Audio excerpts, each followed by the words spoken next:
Hello Earth Signs, hello Gemini, Libra, and Aquarius. Welcome dito sa aking channel, Kapalaran 888. Welcome. Alamin natin kung anong messages, vibration, gabay energy para sa inyong lahat. Ito ay general reading, pwede kang makaresonate, gamitin mo yung intuition sa panunod. Okay.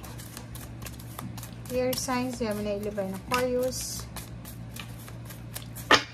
Wala.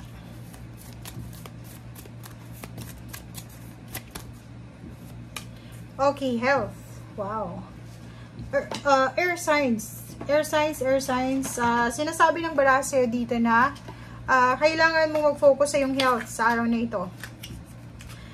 Posible din na maganda yung kalusugan mo sa araw na ito or pwedeng mayroon kang mga dinaramdam na kailangan mong bigyan ng focus or bigyan mo ng pansin. Oops. Ingat ka din, kung makikita mo dito may ahas ingat ka din sa mga traidor, okay?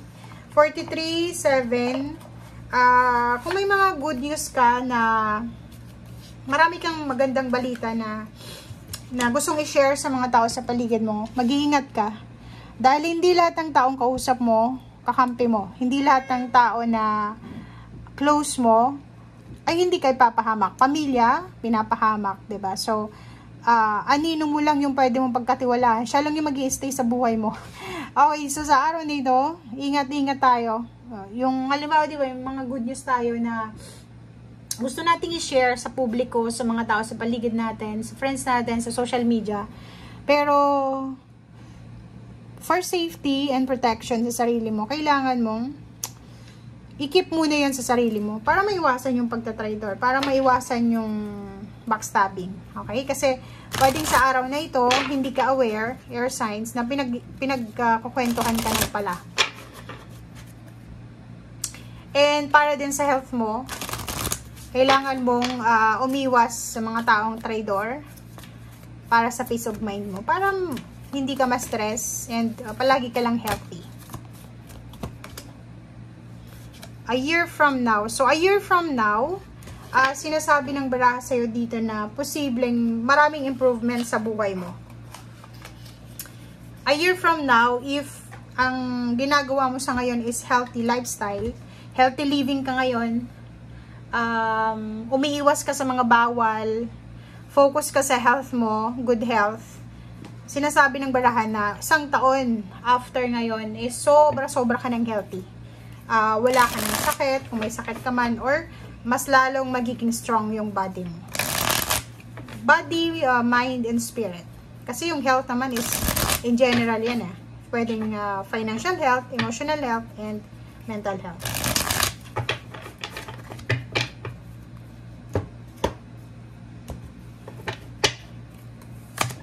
Okay. So, meron tayo dito, wait lang guys. Okay, meron tayo dito guys na, saglit lang. Bakit ganun? Okay, meron tayo ditong Two of Swords. Two of Swords, meron ditong confusion. So, parang sinasabi ng baraha, may mga pagdududa kayo sa sarili nyo.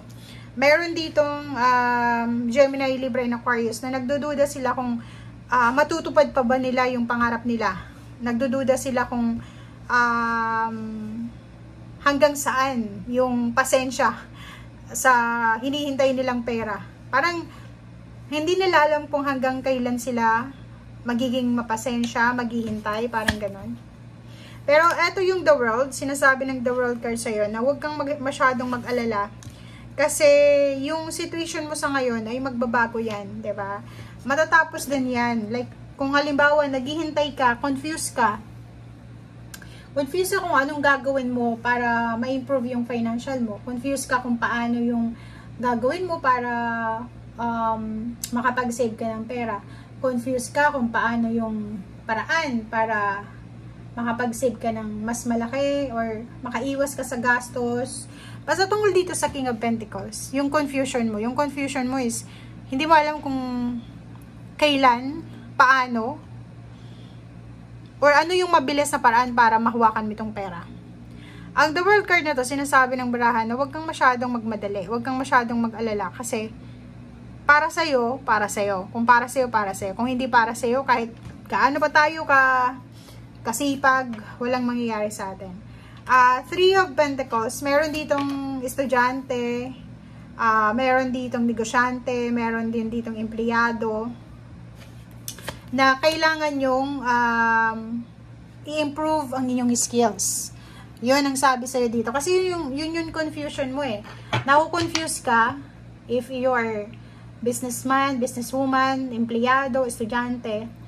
Confused ka kung paano mo mai-improve yung financial mo. So, isa sa suggestion ng baraha dito, mag-training, mag-aral, mag-seminar tungkol sa skills na hindi mo pa alam.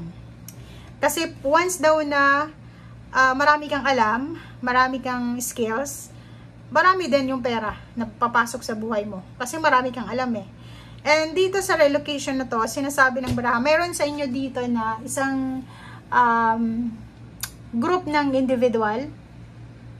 Or pwedeng mga ano lang to, may Gemini, may Libra, may Aquarius na iiwanan niya yung pangarap niya, tatahakin niya yung bagong landas, tatahakin niya yung bagong direksyon, papunta sa unknown, papunta sa lugar na hindi niya alam.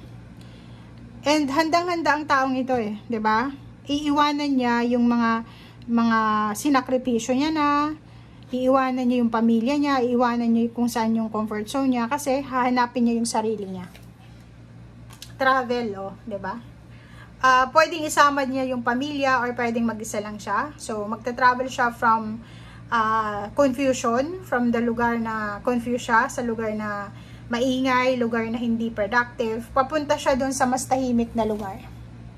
And yung iba din sa inyo, pwedeng atong 8 of Cups na to is ang tagal mo na sa ibang bansa. Sobrang tagal mo na sa ibang bansa. Nakapag-ipon ka na rin, nakapagpatayo ka na ng bahay, business sa Pilipinas. Siguro ang iba sa inyo dito is magre-retire sa Philippines or pwedeng uuwi sa probinsya. O yung iba sa inyo dyan is pauwi na ng Pilipinas eh nakapag-desisyon na sa Pilipinas na lang mag-stay. Yung iba din sa inyo, baliktad. Pwedeng sawang-sawa na kayo sa buhay sa Pilipinas and then gusto yung mabago yung takbo ng buhay nyo. So, yung dati mong plano na makapaghanap ng bansa na kung saan mo pwedeng dalhin yung buong pamilya mo, yun yung sisimulan mo ngayon. So, yung iba, nagtitraining ng lengguwahe, language training, pinag-aaralan kung ano yung buhay, kultura ng bansang gusto nilang puntahan. Ang iba dito is nakafocus sa pagbabago. Okay? And yung iba naman sa inyo dito is ini-enhance nila kung ano yung kailangan i-enhance sa sarili nila, sa skills, nagtitraining yung iba. And a year from now, pwedeng yung plano mong ito ngayon ay mangyari na. So, if ever man na gusto mong mag-relocate o gusto mong umalis sa sitwasyon na hindi mo na gusto, a year from now, wala ka na dyan sa sitwasyon na yan. Nandun ka na sa kung ano man itong pinapangarap mo. Okay? Thank you guys. Bye!